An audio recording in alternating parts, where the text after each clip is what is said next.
ಕಾರ್ಯಕ್ರಮ.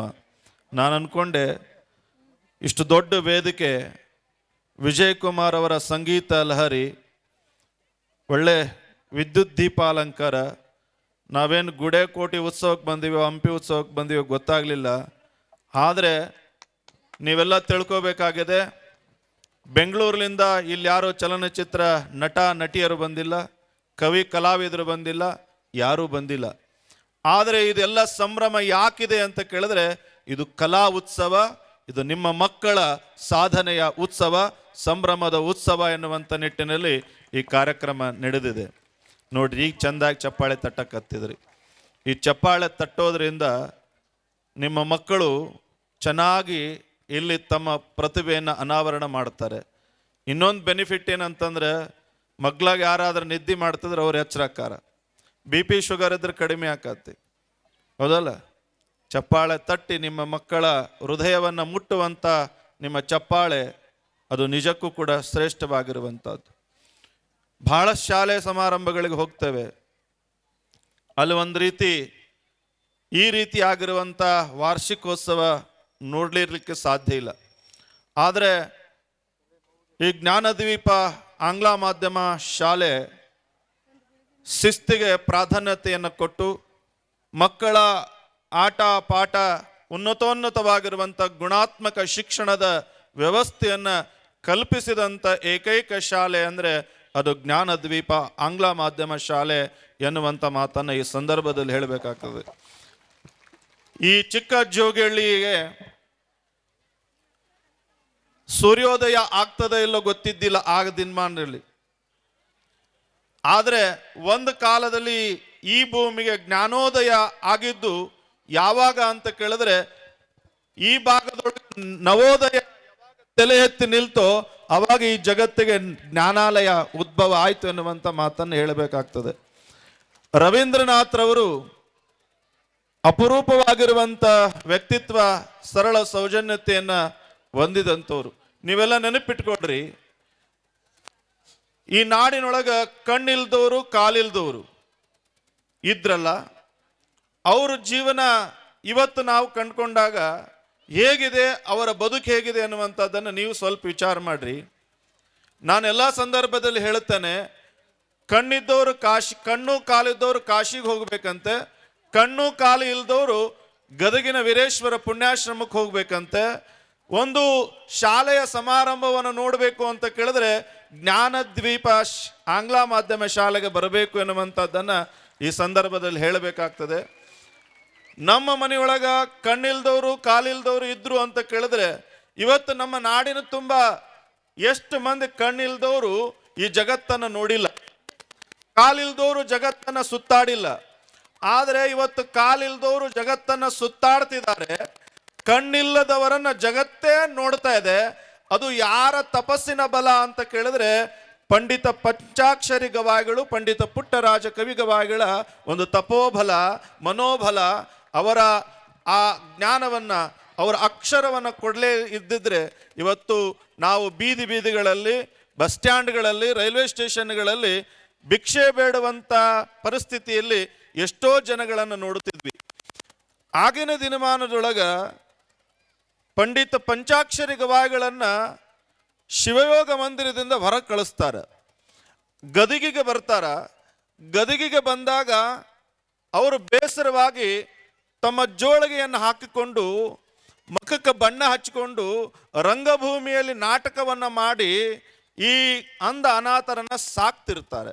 ಅವರು ಜೋಳಿಗೆಯನ್ನು ಹಾಕಿದ್ದು ಹೊಟ್ಟೆ ಒರೆಯಲಿಕ್ಕಾಗಿ ಅಲ್ಲ, ಬಟ್ಟೆಯ ಒರೆಯಲಿಕ್ಕಾಗಿ ಅಲ್ಲ, ಜಗತ್ತಿಗೆ ಹೋಳಿಗೆಯ ಜೋಳಿಗೆಯನ್ನು ಉಣಿಸಿದಂಥವರು ಪಂಡಿತ ಪಂಚಾಕ್ಷರಿ ಗವಾಯಿಗಳು, ಪುಟ್ಟರಾಜ ಕವಿ ಗವಾಯಿಗಳು.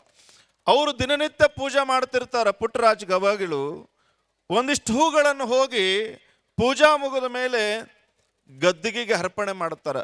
4 ಮಂದಿ ಬಂದು ಕೇಳ್ತಾರ, ನೀವು ದೇವರ ದೇವಸ್ಥಾನಕ್ಕೆ ಹೋಗಿ ಹೂಗಳನ್ನು ಹಾಕಲಿಲ್ಲ, ನಿಮ್ಮ ಗುರುಗಳ ಗದ್ದಿಗೆ ಹೋಗಿ ಹೂಗಳನ್ನು ಹಾಕಲಿಲ್ಲ, ಏನು ಹೋಗಿ ಹೂಗಳನ್ನು ಒಂದು ಸಾಮಾನ್ಯ ಗದ್ದಿಗೆಯ ಮೇಲೆ ಹಾಕಿದ್ರಲ್ಲ ಯಾಕೆ ಅಂತ ಕೇಳಿದ್ರೆ, ಪಂಡಿತ ಪುಟ್ಟರಾಜ ಕವಿ ಗವಾಯಿಗಳು ಉತ್ತರ ಕೊಡ್ತಾರೆ, ಇವತ್ತು ಜೋಳಿಗೆಯನ್ನು ಹಾಕಿಕೊಂಡು ಬಂದಂಥ ಈ ಪುಟ್ಟ ಇಷ್ಟೊಂದು ಮಂದಿ ಅಂಧ ಅನಾಥರನ್ನ ಸಾಕಿ ಸಲಹಿ ಈ ಪುಟ್ಟ ನೆಮ್ಮದಿಯಾಗಿ ಇಲ್ಲಿದ್ದಾನೆ ಅಂತ ಕೇಳಿದ್ರೆ ಇದಕ್ಕೆ ಕಾರಣೀಕರ್ತರು ಯಾರು ಅಂತಂದ್ರೆ ಬಸ್ರಿ ಗಿಡದ ವೀರಣ್ಣ.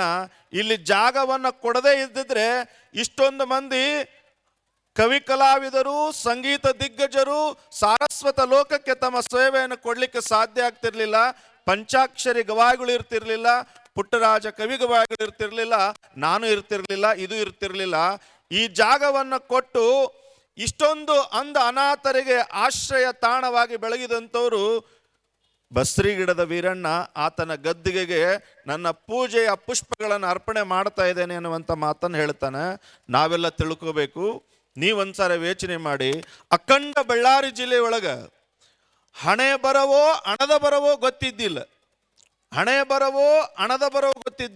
ಗ್ರಾಮೀಣ ಪ್ರಾಂತದ ವಿದ್ಯಾರ್ಥಿಗಳು ವಿದ್ಯಾರ್ಜನೆಯನ್ನು ಮಾಡಬೇಕಾಗಿತ್ತು ಅಂತ ಕೇಳಿದ್ರೆ ನೀವೆಲ್ಲ ಹಿಂದಿನ ದಿನಮಾನಕ್ಕೆ ಹೋಗಿ ಎಷ್ಟೋ ಮಂದಿ ಇವತ್ತು ಆಫೀಸರ್ ಆಗುವಂಥವ್ರು, ಡಾಕ್ಟರ್ ಆಗುವಂಥವ್ರು, ಇಂಜಿನಿಯರ್ ಆಗುವಂಥವ್ರು ಆಗಿನ ಹಣ ಬರದ ಅಂದ್ರ ದುಡ್ಡಿನ ಬರಹ ಮತ್ತು ಹಣೆ ಬರಹ ಇವುಗಳ ಬರಹದಿಂದ ಎಷ್ಟೋ ಮಂದಿ ವಿದ್ಯೆಯಿಂದ ವಂಚಿತರಾದರು.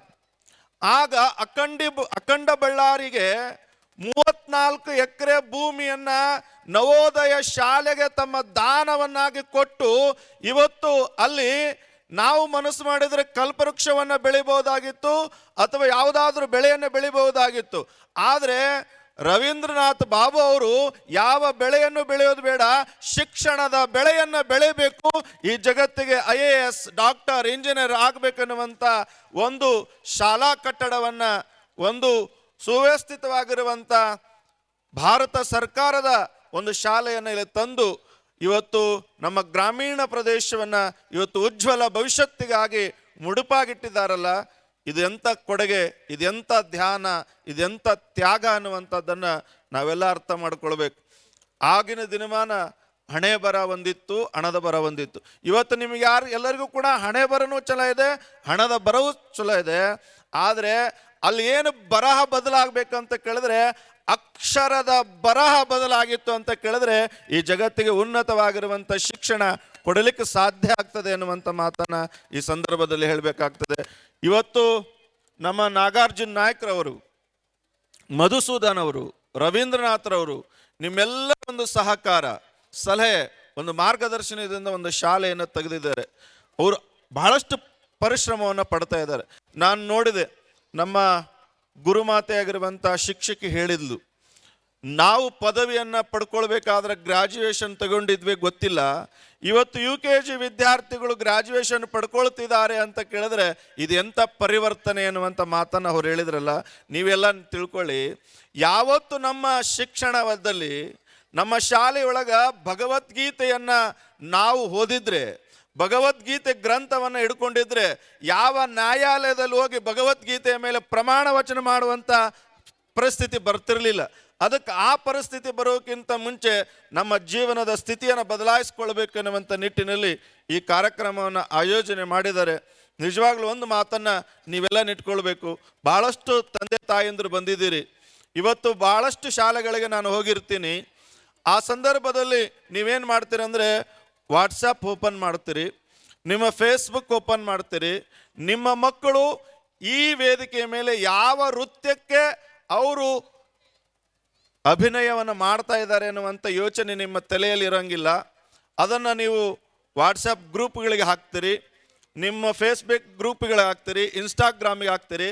ಆದರೆ ಒಂದು ನೆನಪಿಟ್ಕೊಳ್ರಿ, ಅಭಿನಯಿಸಿರುವಂಥ ಹಾಡು ನಮ್ಮ ಮಕ್ಕಳ ಜೀವನದ ಮೇಲೆ ಯಾವ ಪರಿಣಾಮವನ್ನು ಬೀರ್ತದೆ, ಯಾವ ಪರಿಸ್ಥಿತಿಗೆ ಬರ್ತದೆ ಅನ್ನುವಂಥ ಯೋಚನೆಯನ್ನು ಮಾಡುವಂಥ ಕ್ಷಣ ನಿಮ್ಮಲ್ಲಿ ಬರಬೇಕು ಅನ್ನುವಂಥದ್ದನ್ನು ನಾನು ಬಹಳಷ್ಟು ಕಳಕಳಿಯಿಂದ ನಿಮ್ಮಲ್ಲಿ ಕೇಳ್ಕೊಳ್ತಿದ್ದೇನೆ.